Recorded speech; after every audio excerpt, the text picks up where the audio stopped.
सर्वेभ्यो नमो नमः। हमारे YouTube channel study के पर आप सबका स्वागत है। आज हम एक नए शीर्षक के साथ आपके समक्ष उपस्थित हुए हैं और वो हमारा शीर्षक है प्रयत्न। तो प्रयत्न किसका होगा, इसके बारे में हम जानते हैं कि वर्णों का जो प्रयत्न है, आज हम उसकी चर्चा करेंगे आपसे।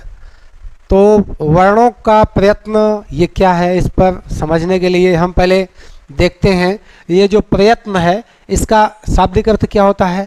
प्रयत्न माने होता है, प्रयत्न माने प्रयास। प्रयत्न शब्द का शाब्दिक अर्थ क्या है? प्रयास है, प्रयास होता है। तो वर्णों के उच्चारण के लिए किया गया प्रयास ही क्या कहलाता है? प्रयत्न कहलाता है। वर्णों को हम चाहे जो भी स्वर हो अथवा व्यंजन हो, इन दोनों वर्णों को, स्वर अथवा व्यंजन, इनको बोलने के लिए हम जो अंतःकरण में और बाह्य रूप में भी जो प्रयास करते हैं, बनावट हमारे मुंह की जो बदलती रहती है, ऐसे इन्हीं प्रयासों को क्या कहा जाता है? प्रयत्न कहलाता है। तो हमने आपको क्या बताया, अगर आपको कहा जाए कि प्रयत्न किसे कहते हैं, इसको परिभाषित करो, तो आप क्या कहोगे एक लाइन में कि प्रयत्न वर्णों के लिए, क्या बताएंगे आप? वर्णों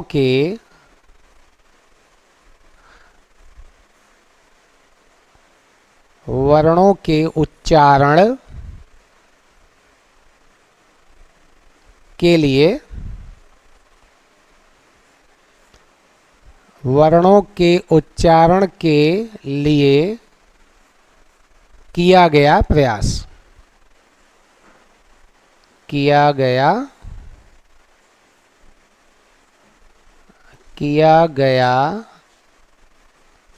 प्रयास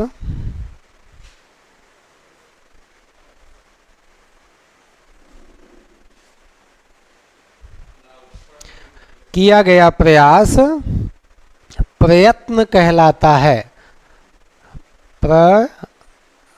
क्या कहलाता है? प्रयत्न। तो वर्णों के उच्चारण के लिए किया गया प्रयास प्रयत्न कहलाता है। ये हमारी क्या हो गई? परिभाषा हो गई। आपसे कोई पूछता है कि प्रयत्न किसे कहते हैं, तो क्या आप बताएंगे? आप स्पष्ट कर सकते हैं कि वर्णों के उच्चारण के लिए किया गया प्रयास प्रयत्न कहलाता है। क्या कहलाता है?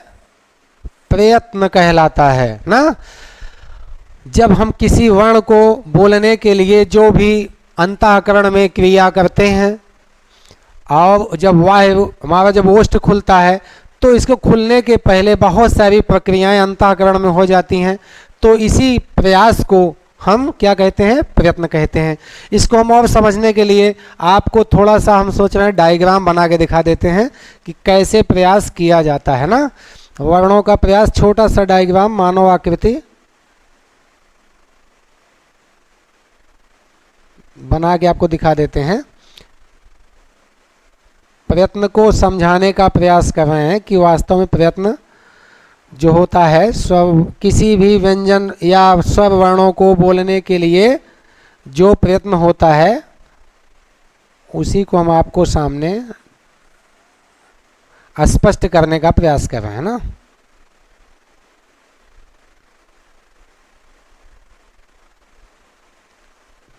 देखिए ये क्या है? हृदय है ना।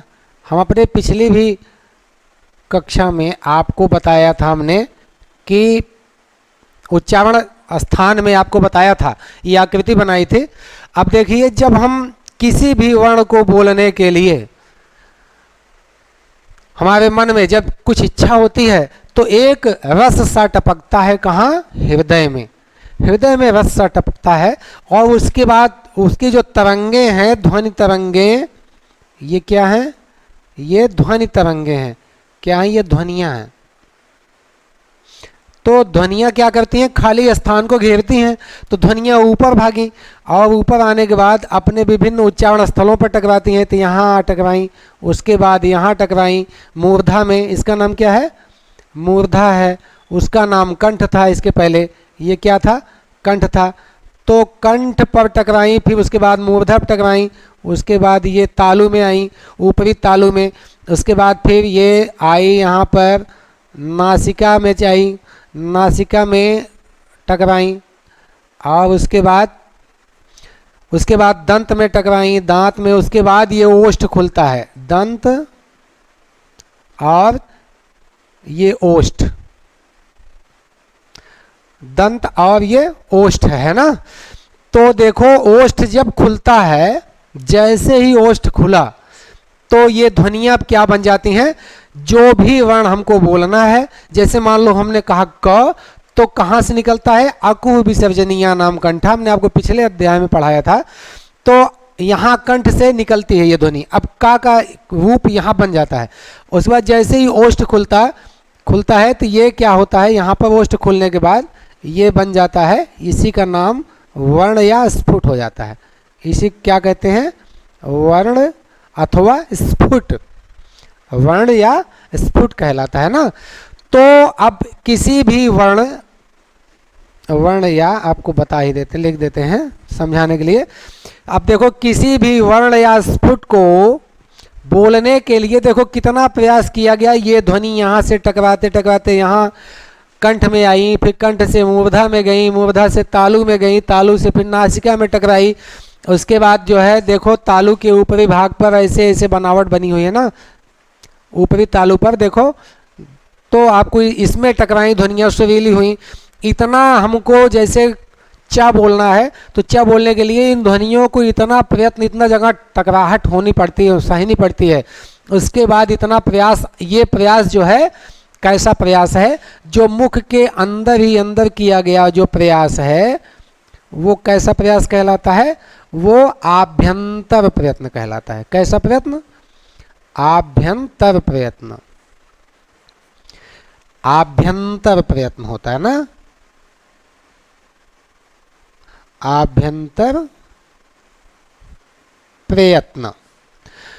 तो अंदर ही अंदर जिन ध्वनियों को, वर्णों को बोलने के लिए जो हम इतना प्रयास किए, इसको क्या कहते हैं, आभ्यंतर प्रयत्न। क्योंकि ये आंतरिक प्रयत्न है, किसी भी वर्ण को बोलने के लिए अंदर ही किया गया प्रयास है, ये आंतरिक प्रयत्न ना। और जैसे ही ये ओष्ठ हमारा खुलता है, ओष्ठ खुलते ही अब जिस प्रकार का ओष्ठ का जो आकार बदलता रहता है, ये इसके बारे में बताया गया कि ओष्ठ खुलने के बाद 11 प्रकार का प्रयत्न वो हो जाता है। दूसरा प्रयत्न, जिसका नाम, दूसरा जो प्रयत्न है ओष्ठ खुलने के बाद, इधर दिखा देते हैं आपको, मिटा देते हैं इसको, तो वो प्रयास वाह्य प्रयत्न कहलाता है। क्या कहलाता है, वाह्य प्रयत्न। तो हमने देखा कि ध्वनियों को उच्चारण करने के लिए हम जिस प्रयत्न को, जिस प्रयास को करते हैं, वही प्रयास क्या कहलाता है, प्रयत्न कहलाता है ना। अब आपको समझ में आ गया होगा कि ये सारा जो प्रयास हुए, एक ये जहाँ से ध्वनियाँ उठी और हम कुछ बोले, ये किसके लिए किया गया है, ये सारे के सारे प्रयास मात्र वर्णों के उच्चारण के लिए किए गए, और इसका कोई दूसरा प्रयोजन नहीं था ना। किसी भी वर्ण को बोलने के लिए मानव या कोई भी जीव अपने अंतःकरण से उठने वाली ध्वनियों के द्वारा जो भी प्रयास करके जो भी वर्ण बोलता है, उसी प्रयास का नाम प्रयत्न है ना। हम आगे देखते हैं कि प्रयत्न कितने प्रकार का होता है ना। अब आपने अभी देखा कि प्रयत्न जो होता है किसे कहते हैं, और उसके बाद आगे बढ़ते हैं, आपको पता चला कि प्रयत्न 2 प्रकार का होता है। प्रयत्न मुख्यतः 2 प्रकार का होता है। कौन कौन है वो प्रयत्न 2 प्रकार का। तो पहला क्या है, पहला है आभ्यंतर प्रयत्न। कैसा प्रयत्न, आभ्यंतर प्रयत्न। और दूसरा बाह्य प्रयत्न। आभ्यंतर प्रयत्न क्या होता है और बाह्य प्रयत्न क्या होता है, इसको हम समझ लेते हैं ना। आभ्यंतर प्रयत्न, अगर आपसे पूछ लिया कि आभ्यंतर प्रयत्न किसे कहते हैं ना, तो प्रयत्न के प्रकार हमने बता दिया था। तो प्रयत्न मुख्यतः कितने प्रकार के हैं? 2 प्रकार के ना, मुख्यतः 2 प्रकार आपने देखा, पहला आभ्यंतर प्रयत्न और दूसरा बाह्य प्रयत्न। अब हम आभ्यंतर प्रयत्न को यहीं पर परिभाषित कर देते हैं, अभि प्लस अंतर। अगर देखें आभ्यंतर शब्द जो है, ये जो आभ्यंतर बना है ना, आभ्यंतर, ये अभि प्लस अंतर ना, आभ्यंतर बन जाता है यण संधि से। तो आभ्यंतर माने होता है कि वर्णों को उच्चारित करने के लिए अंदर ही अंदर किया गया जो प्रयास है उसको आभ्यंतर प्रयत्न की संज्ञा दी जाती है। क्या बताया हमने कि किसी भी वर्णों को उच्चारण करने के लिए अंदर ही अंदर जो प्रयास किया गया जो प्रयास है वो आभ्यंतर प्रयत्न कहलाता है। और बाह्य प्रयत्न जो बाहर ओष्ठ के खुलने के बाद जो भी प्रयास किया जाता है वर्णों के उच्चारण में, वो बाह्य प्रयत्न कहलाता है ना। अब हम देखते हैं कि आभ्यंतर प्रयत्न कितने प्रकार का होता है। जैसे आपने अभी देखा कि प्रयत्न कितने प्रकार का होता है, तो आपको पता चला प्रयत्न मुख्यतः 2 प्रकार का होता है।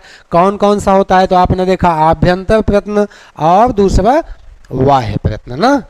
तो हम इसको अब धीरे धीरे क्रम से आगे बढ़ते हुए देखते हैं कि कौन क्या है ना, कितने भेद हैं किसके। अब देखते हैं पहला आभ्यंतर प्रयत्न ना। आभ्यंतर प्रयत्न क्या है, इसको तो हमने आपको परिभाषित कर दिया।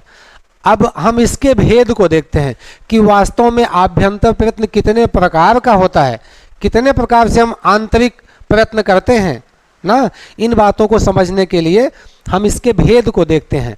तो इसके मुख्यतः आभ्यंतर प्रयत्न के मुख्यतः जो भेद हैं,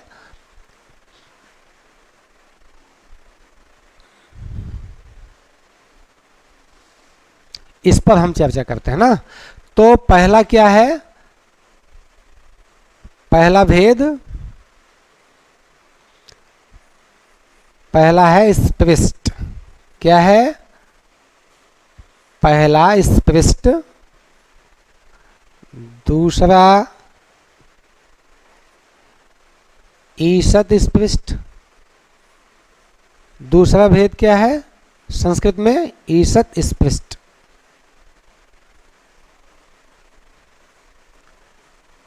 ईषद स्पृष्ट। तीसरा है ईषद विवृत्त। क्या? ईषद विवृत्त। तो पहला आपने क्या देखा? पहला आपने देखा स्पृष्ट, दूसरा ईषद स्पृष्ट, तीसरा जो है विवृत्त और चौथा विवृत्त।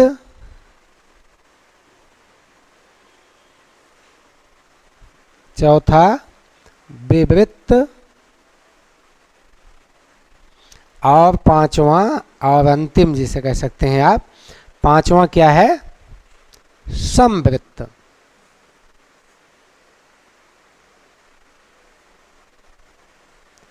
पांचवा संवृत्त। अब हम एक एक को क्रमशः जानेंगे कि स्पृष्ट किसे कहते हैं। स्पृष्ट वर्ण क्या है? तो वर्णमाला में जो 2 भेद हुए, स्वर और व्यंजन। तो व्यंजन में देखो स्पृष्ट वर्ण ऐसे वर्ण होते हैं जो स्पर्श करें, जो स्पर्श करते हैं किसका? जिह्वा के द्वारा विभिन्न उच्चारण स्थलों को, जो बोलने में जो वायु प्रयास किया था, वायु जो बाहर निकलती है विभिन्न उच्चारण स्थलों को छूती है, तो वह प्रयास क्या कहलाता है?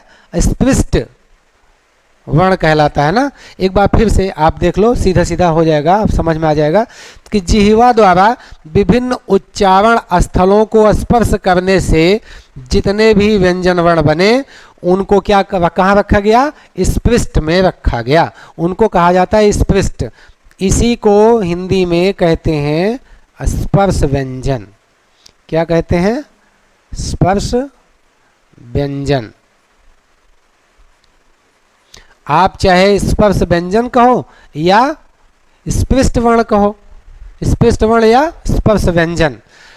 तो आपको पता चला स्पर्श व्यंजन स्पृष्ट व्यंजन क्या है, यानी जिह्वा के द्वारा मुख के विभिन्न उच्चारण स्थलों को स्पर्श करती हुई जिन वर्णों का उच्चारण किया जाता है उसको क्या कहते हैं? स्पृष्ट वर्ण कहते हैं। इसको स्पर्श व्यंजन के नाम से भी जाना जाता है, जिसकी संख्या आपको हमने पहले ही बताया था वर्ण विचार में 25 होती है। ठीक।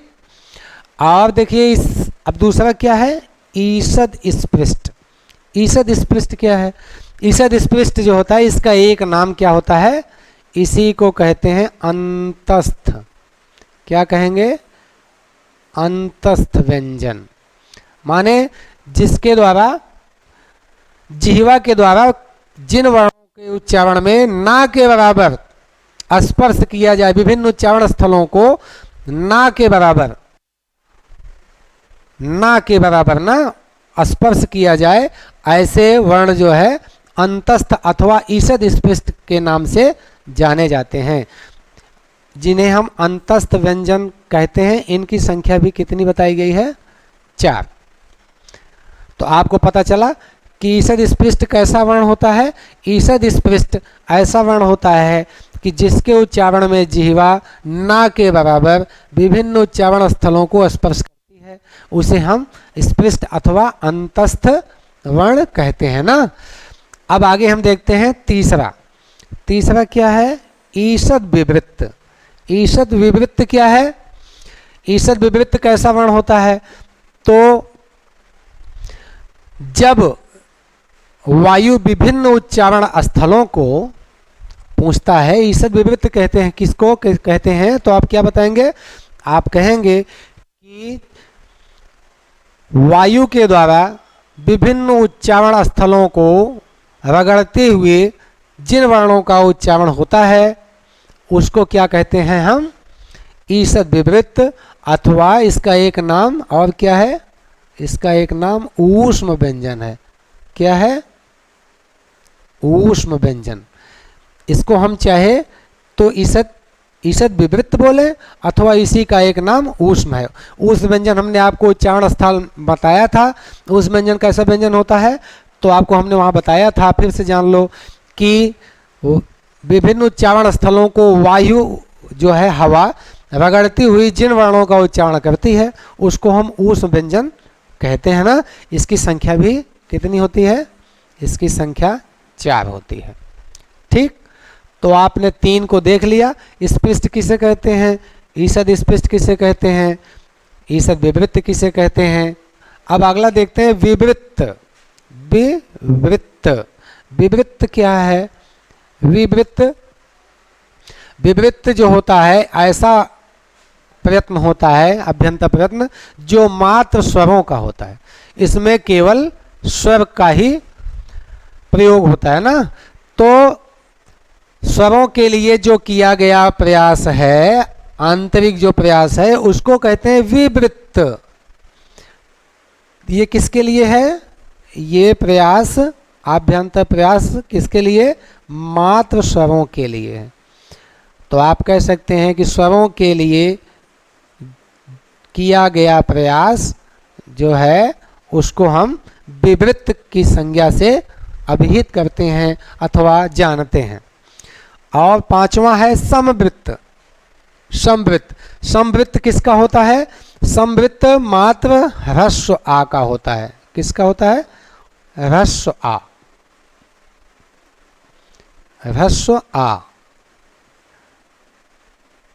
ह्रस्व आ के लिए हम समवृत्त।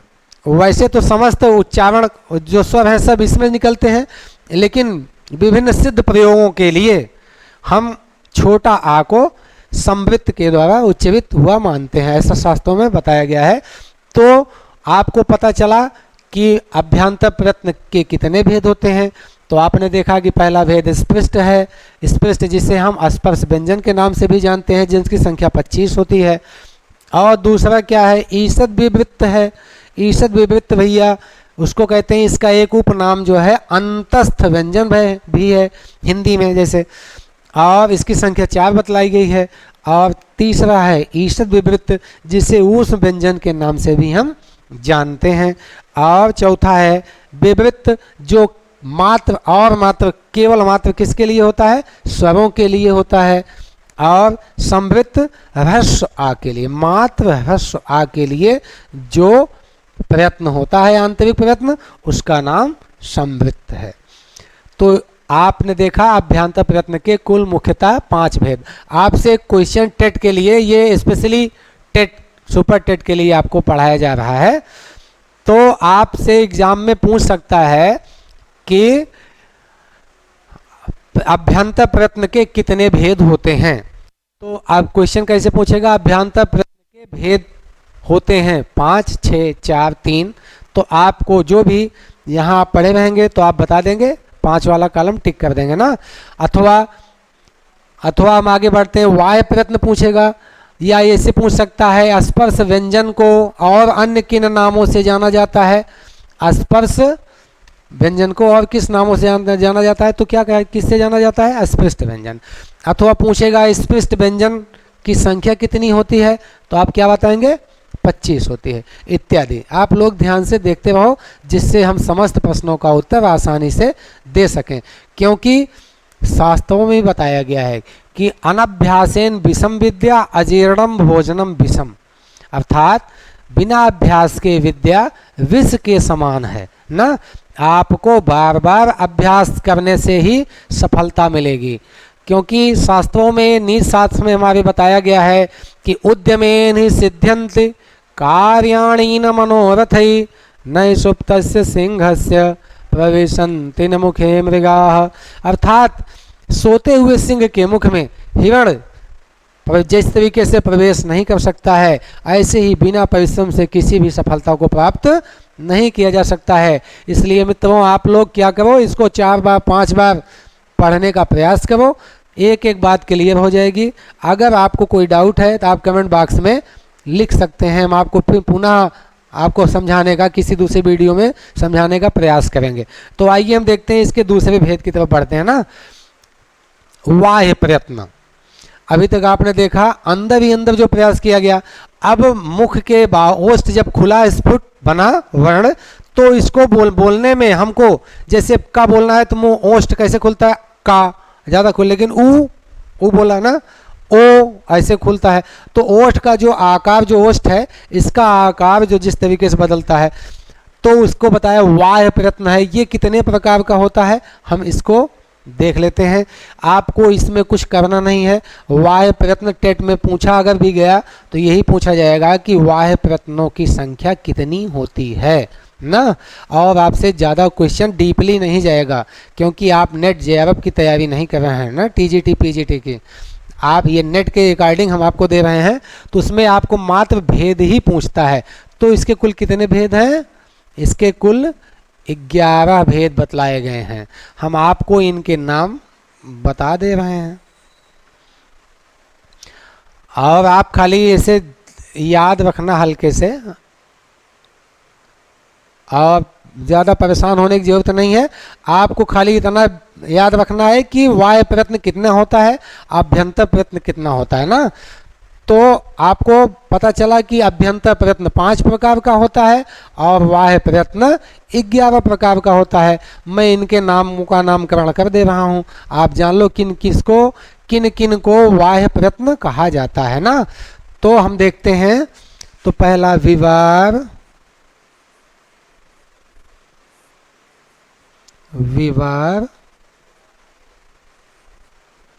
संवार,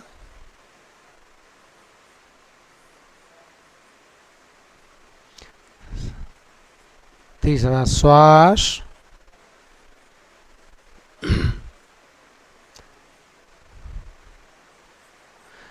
विवार, संवार, श्वास, नाद, अगला नाद, और क्या है, घोष,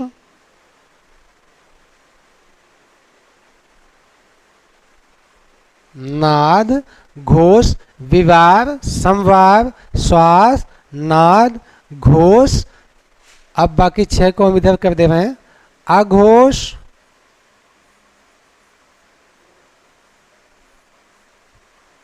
अघोष 7वें क्रम में।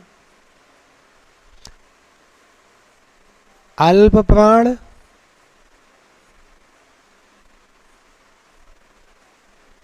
अल्प प्राण और अल्प प्राण, और 8वां महाप्राण, महाप्राण,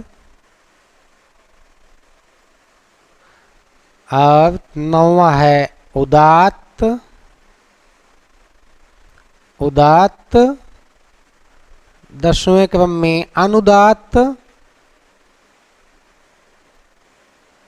अनुदात्त, और 11वें क्रम में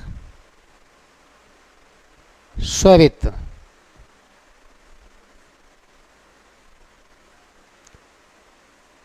उदात्त, अनुदात्त और स्वरित। एक बार हम देखते हैं। विवार, संवार, श्वास, नाद, घोष, अघोष, अल्प प्राण, महाप्राण, उदात्त, अनुदात्त और स्वरित। ये कितने वाह्य प्रयत्न के भेद आपके समक्ष हमने प्रस्तुत किया। इसका आप स्क्रीनशॉट भी ले सकते हो।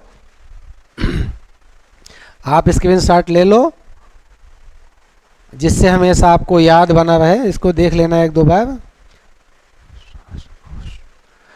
अब देखो विवार, अब हम देखते हैं किसका क्या होता है। बस इतना ही आप याद रखो, और टेट के लिए आप लोग मन लगा के तैयारी करो। और जो परीक्षा जो है, जैसे टीजीटी पीजीटी की परीक्षा 7-8 अगस्त निर्धारित कर दी गई है। अब 20 जुलाई के बाद किसी भी समय आपका नोटिफिकेशन हो सकता है, और टेट का फॉर्म, उसके बाद तैयारी करो। सुपर टेट वैकेंसी 70,000 आपके समक्ष आने वाली है। आप लोग मन लगा के पढ़ो। जो भी दिक्कत हो कमेंट बॉक्स में आप लोग लिखिए। धन्यवाद।